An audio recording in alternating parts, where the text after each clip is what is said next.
Kozhikode എലത്തൂരിലെ Burma കഞ്ഞി അഥവാ കോഴിക്കഞ്ഞിയുടെ വിശേഷങ്ങളാണ് ഇന്നത്തെ വീഡിയോയിൽ നമ്മൾ പങ്കുവെക്കുന്നത്. കുക്കിംഗ് ഒക്കെ കഴിഞ്ഞ് തീ അണയ്ക്കുന്ന സമയത്താണ് ഞാൻ ഇവിടെ എത്തിയത്. ഇതുപോലത്തെ 3 ചെമ്പുകളിലാണ് കേട്ടോ ഡെയിലി ഇവിടെ കഞ്ഞി വെക്കല്. ഡെയിലി എന്ന് പറഞ്ഞാൽ നോമ്പ് 2 മുതൽ 27 വരെ ആണ്. 6ഓളം പള്ളികളിലും ഇവിടെയുള്ള നാട്ടുകാർക്കുമാണ് കേട്ടോ കഞ്ഞി വിതരണം ചെയ്യുന്നത്. ഞങ്ങൾ കഞ്ഞി വാങ്ങാൻ വന്നതാ. ഞാൻ ദിവസം ഒരു 3:30 മണിക്ക് വാങ്ങാൻ വരും. സ്ഥിരമായിട്ട് വാങ്ങാൻ വരും. പൈസ എടുത്ത് വാങ്ങുന്നതാണോ അല്ലെങ്കിൽ? അല്ല, പൈസ കൊടുത്ത് കൊടുക്കേണ്ടത് ഫ്രീ ആയിട്ട് ഒരു 55 വർഷത്തിലധികമായി കൊടുക്കുന്ന ആണല്ലേ. വാപ്പയിന് ഇതിന്റെ ആള് വാപ്പ മരിച്ചതിന് ശേഷം ഒരു മക്കളാണ്.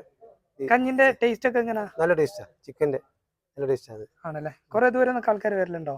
ഒരു സ്ഥലത്ത് ആള് വരലുണ്ട്. കോഴി അടക്കം 23 തരം കൂട്ടുകൾ ചേർത്തുണ്ടാക്കുന്ന ഈ ഒരു ഔഷധക്കഞ്ഞി ഉണ്ടാക്കുന്നത് കോഴിക്കോട് എലത്തൂരിലെ ആച്ചാമ്പറമ്പത്ത് തറവാട്ടിലാണ്. വീട്ടിലും ഇതിന്റെ പരിസരത്തുള്ള 6ഓളം പള്ളികളിലും വെച്ചിട്ടാണ് കേട്ടോ കഞ്ഞി വിതരണം ചെയ്യുന്നത്. എലത്തൂർ ജുമഅത്ത് പള്ളിയിലാണ് കേട്ടോ ഏറ്റവും കൂടുതൽ ആൾക്കാർ കഞ്ഞി വാങ്ങാൻ വരുന്നത്. പുതിയ വീഡിയോസിനായിട്ട് പേജ് ഇപ്പൊ തന്നെ ഫോളോ ചെയ്തോളി. അടുത്ത വീഡിയോയിൽ കാണുന്നവരേക്കും ബൈ.